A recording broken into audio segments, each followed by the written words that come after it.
Hello hi, இன்றைக்கி நம்ம வீட்டு குட்டீஸ்க்கு சைக்கிள் வாங்க தான் போகிறோம். ஆனால் இது வாங்கி கொடுக்கறதுக்கு முன்னாடி அவங்கக்கிட்ட ஒரு சில விஷயத்த நாங்கள் சொல்லியிருந்தோம்.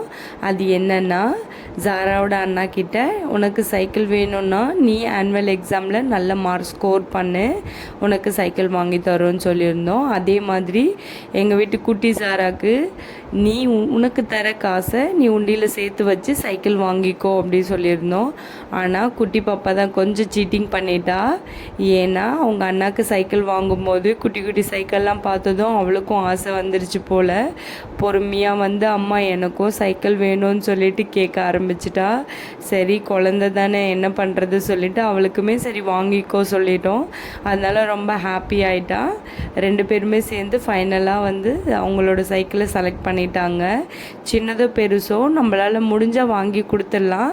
பட் ஒரு சில விஷயத்த நாங்கள் அவங்களுக்கு புரிய வைக்கணும்னு நினச்சோம், புரிஞ்சுக்கிட்டாங்க. குட்டி பாப்பா தான் கொஞ்சம் சீட்டிங் பண்ணிட்டா. இருக்கட்டும், சின்ன பாப்பா தானே, வளர வளர கற்றுப்பா. ஜாரா அவங்க அண்ணா கிட்டே போயிட்டு சைக்கிளை காட்டி ஏதோ பேசிகிட்டு இருந்தா. ஸோ ஃபைனலாக நாங்கள் அவளோட சைக்கிளை ஆட்டோவில் கொண்டு வந்துட்டோம். இது ஜாராவோட ஃபஸ்ட்டு சைக்கிள், அதனால் அவள் ரொம்ப ஹாப்பியாகிட்டான். அவனோட சைக்கிளை ஓட்டிகிட்டே வந்துட்டான். கூட அண்ணா வந்தாங்க. இன்னொரு வீடியோவில் பார்க்கலாம். பாய்.